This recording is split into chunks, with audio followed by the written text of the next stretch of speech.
बरकोली कथा कहले पाटिरू लाल करे। विशेषकर यह समय बरकोली राज्य तथा राज्य बाहर बजार को विभिन्न किस्मर बरकोली आसे। आपण जाणी खुशी हेबे आमे सालेपुर माटी रे विभिन्न किस्मर बरकोली फळुछि। बरकोली चाष करी बेस चर्चा श्याम सुंदर से तांकर 3 एकररू ऊर्ध्व जमी विभिन्न प्रकार कलिकती बरकोली चाष करी बेस फल 2 पैसा रोजगार करुछथि। सालेपुर ब्लॉक अतोड़ा ग्रामर श्याम सुंदर साई देखिबा रिपोर्ट।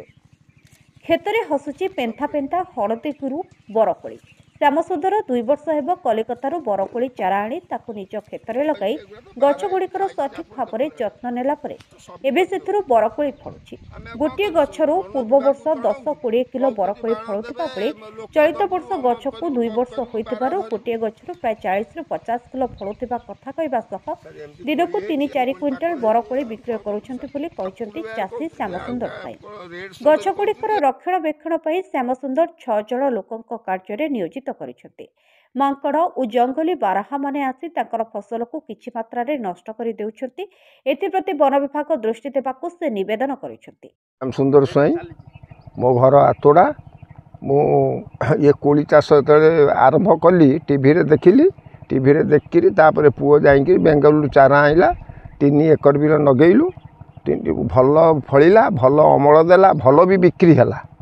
आउ प्रथम वर्ष गोटाए गछरू 10 किलो रु 18 किलो 20 किलो जाके हला। आउ ये वर्ष गोटा गोटा गछरू आमर 40 किलो रु 50 किलो जाके अमल होउछि।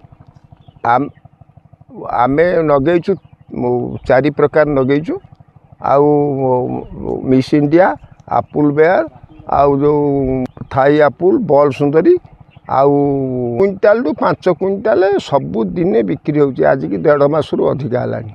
सन दृष्टि बिल्कुल दौनी। आर वर्ष सेमती बारहा खाइले शुणिले नहीं।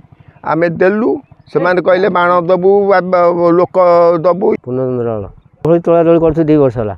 पानी फाणी मडौछु कोली तोलछु एन काम धंदा करछु बिले रे। आ सब बछा बछी करछु कोली तोलछु सार दउछु पानी मडौछु सब काम करछु 6 जन 2 वर्ष हलानी। आ एन काम करछु बिले बारे रे।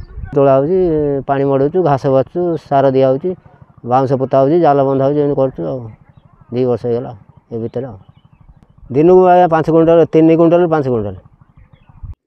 सालेपुर उदित नारायण महंत रिपोर्ट ओएनएम न्यूज।